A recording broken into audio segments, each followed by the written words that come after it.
কিন্তু এই কোরআনের বাণীটা কার? এই বাণীকে হুইসেল দিয়ে আটকানো যায়? হাততালি দিয়ে, র‍্যাব দিয়ে, পুলিশ দিয়ে, কোনো বাধা দিয়ে আটকানো যাবে? যাবে না। পৃথিবীর কোনো শক্তি দিয়ে এটাকে আটকানো যায় না। এটা তো আল্লাহর বাণী। তো বিষ্ণু ইসলাম কোরআনের কথা যখন শোনাতেন, বিষ্ণুনবীর কণ্ঠের তেলাওয়াত শুনে অনেকে কালিমা পড়ে মুসলমান হয়ে যেত। তো আবু জাহেল কোনো দিশা না পেয়ে পরে মক্কার যে পার্লামেন্ট দারুন নদওয়াতে বিল উত্থাপন করলো যে আজকে থেকে মুহাম্মাদের কণ্ঠের তেলাওয়াত কেউ শুনতে পারবে না, কেউ শুনতে পারবে না। তো মজার ব্যাপার হচ্ছে সবাইকে না করে লুকায় লুকায় সে নিজেই শুনতে যায়, কারণ সে তো আরব হওয়ার ফলে কোরআনের যে ভাষা শৈলী, যে প্রাঞ্জল বাক্য বিন্যাস, শব্দের বুনন, এটা শুনে সে অবাক হয়ে যায় যে এত সুন্দর বাক্য বিন্যাস কিভাবে হতে পারে। তো সবাইকে দিনের বেলা নিষেধ করে, রাত্রিবেলা বিষ্ণু ইসলাম রিভাইজ করতেন, লুকায় লুকায় ওনার ঘরের পিছনে যেয়ে শুনতো।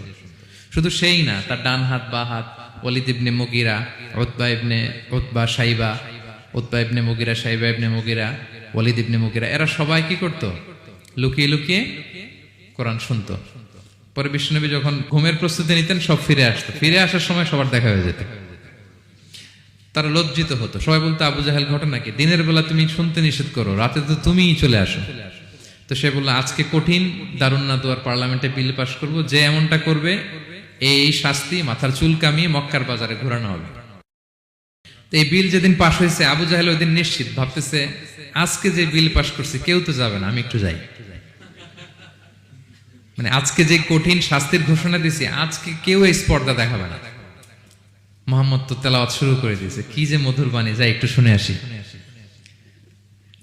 ওয়ালিদ ইবনে মুগিরারও একই প্ল্যান, যে আজকে আবু জাহেল যে টাইট দিছে কেউ যাবে না, আমি একটু যাই। তো এভাবে সবাই লুকিয়ে লুকিয়ে বিষ্ণুনবীর ওখানে যায় হাজির, মন্ত্রমুগ্ধ তেলাওয়াত শুনছে। বিষ্ণুনবীর তেলাওয়াত শেষ, ফিরে যখন আসতেছে, ফিরে আসার রাস্তায় আবার দেখা হয়ে গেছে।